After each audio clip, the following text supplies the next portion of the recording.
start diving into some of the new features of Diablo 4 and giving you my thoughts on how the game's shaping up just before the Vessel of Hatred DLC drops. First off, let's talk about the new character being introduced, the Spiritborn. This character looks amazing. I'm really loving the use of spirit animals and its abilities, which just gives off such a cool and mystical vibe.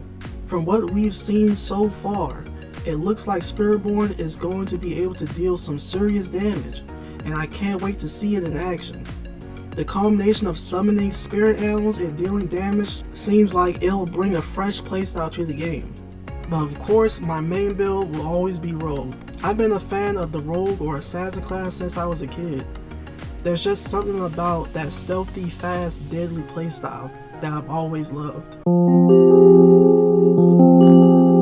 Before we jump into the upcoming content, I want to quickly talk about how Diablo 4 feels right now. Overall, the game is in a really interesting spot. The core gameplay is still solid, combat feels smooth, and there are enough build variety options to keep things fresh. Personally, I've been running the Deathblow Barbarian build, and it's been a blast. But I'll be real with you guys, some of the balance patches have been hit or miss lately, especially around certain skills and tempering. The grind is still satisfying, but you know, there are always tweaks that could be made.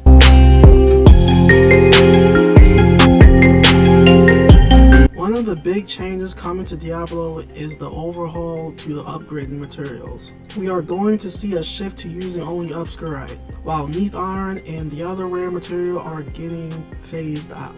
Personally, I think this is a great move. Right now, the jump from tier 6 to tier 7 Infernal Hordes feels way too big for most players, unless you've got a near perfect build with all the right tempers and upgrades. It's tough to make that leap without struggling, making it more accessible for players to hit higher tiers without needing to grind endlessly for the perfect set of materials. It's going to help a lot, especially for people who want to tackle tier 7 or even tier 8 content but feel like they are just missing that edge. Alright, let's talk about Nightmare Dungeons. If you've been playing Diablo for a while, you probably feel the same way I do.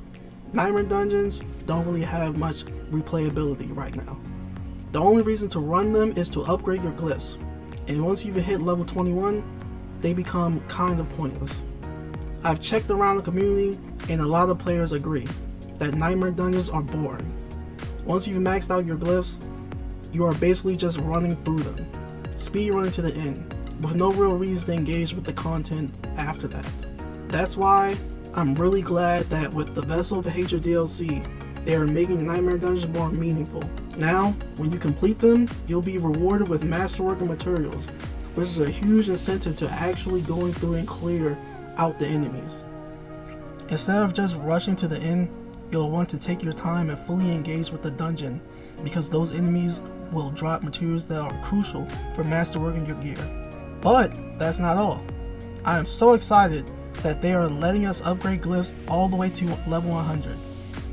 Imagine a boost in damage with 5 level 100 glyphs. It's going to be insane. I can't wait to see what that feels like in game, especially when we are taking on those high tier Infernal Hordes. The extra damage is going to make a huge difference in pushing into those top tier dungeons. Another exciting change is the update to the pit. They've added 50 new tiers, bringing the total to 150 tiers. This gives players more challenge and progression in the end game.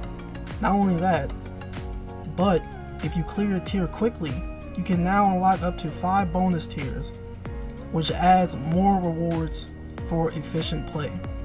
They've also rebalanced the boss difficulty, reducing health and damage levels, especially at higher tiers, to make it more accessible to players who want to push deeper. And let's not forget the loot. Bosses in the pit now drop even better rewards, including guaranteed legendary items and rare masterworker materials. These changes should make the pit a much more engaging experience for players across the board. Alright, that's it for today's video.